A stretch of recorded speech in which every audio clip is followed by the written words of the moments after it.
Ben c'est simple, on va commencer maintenant. Vous allez commencer dès maintenant.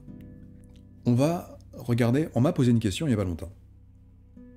Du coup, quel est ce carburant qui va permettre de faire circuler les fluides et de nettoyer l'intérieur de notre carter d'huile à nous?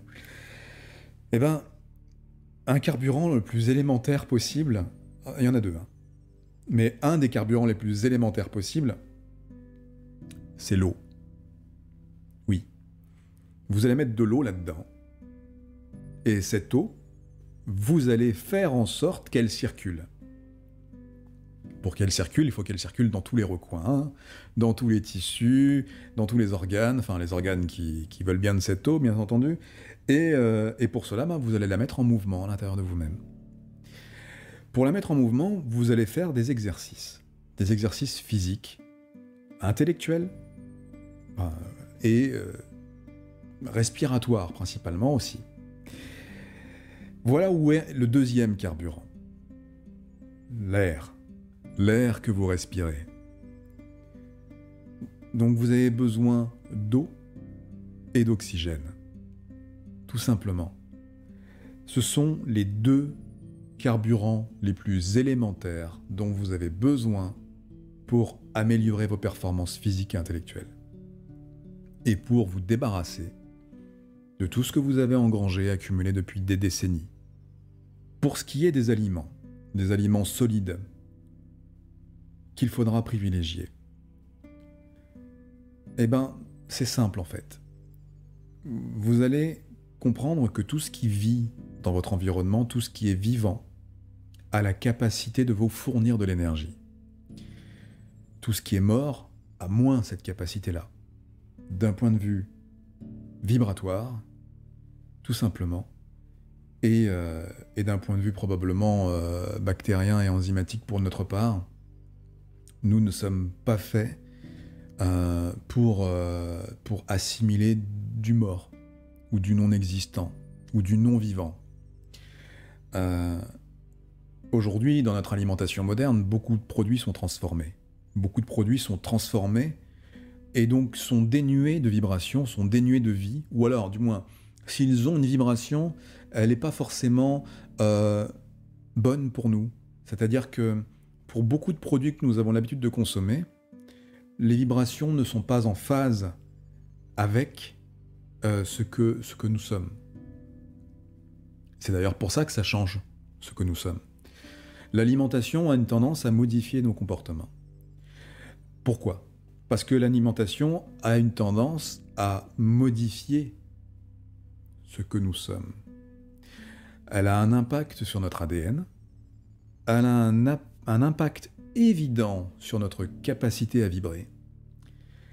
Et à partir du moment où des aliments ne nous conviennent plus, et c'est le cas pour des millions de personnes aujourd'hui, elles nous empêchent de vibrer correctement.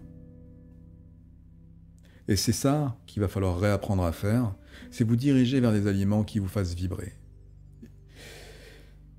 Et là, vous allez me dire, mais Fabrice, par où commencer ? Alors, je vous ai dit, il y avait l'eau. Première chose. Il y a l'oxygène. Deuxième chose. Il y a le soleil. Pour ceux qui veulent bien s'y exposer. Troisième chose.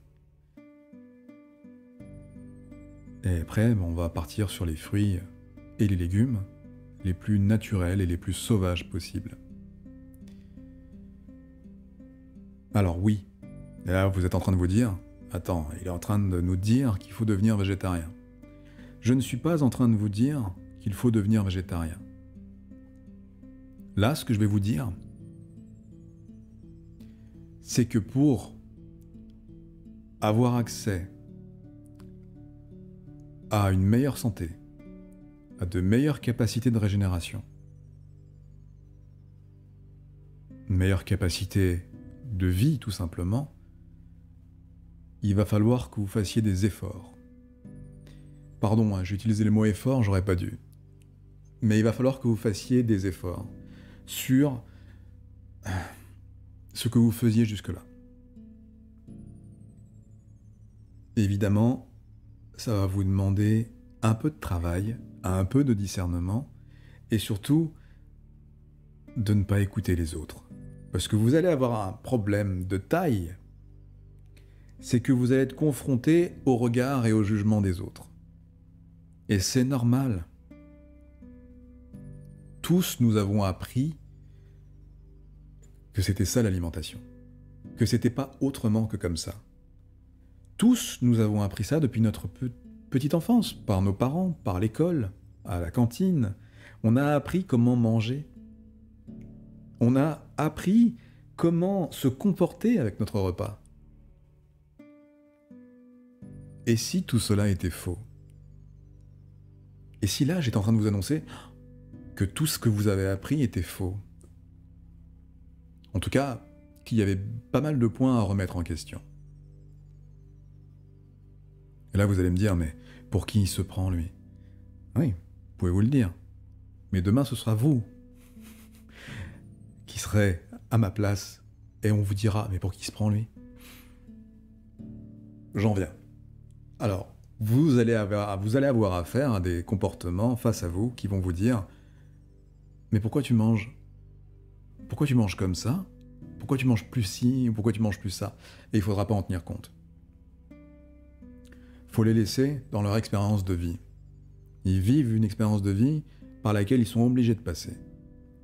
C'est comme ça, ce sont des étapes. On a plus ou moins des déclics à des échelles différentes, hein. Mais voilà, en fonction de notre expérimentation, notre observation, notre parcours de vie, il y a plein de facteurs, il y a plein de choses qui participent à notre capacité au discernement et à l'éveil. Mais là, en l'occurrence, si vous suivez cette vidéo, c'est que vous avez pris la décision de changer quelque chose dans votre vie. Donc vous avez quelque part un déclic, un premier déclic, qui est de « mince, je vais pas bien là aujourd'hui, je veux changer. Je veux avancer, je veux me sentir mieux. Je veux perdre du poids, si c'est pour perdre du poids. Je veux améliorer mes capacités physiques, si c'est pour améliorer vos capacités physiques. Je veux améliorer l'aspect de ma peau, si c'est pour améliorer l'aspect de votre peau. Je veux augmenter mes capacités mentales et cérébrales, si c'est ça que vous cherchez. Et évidemment, c'est là où on va aller tous ensemble.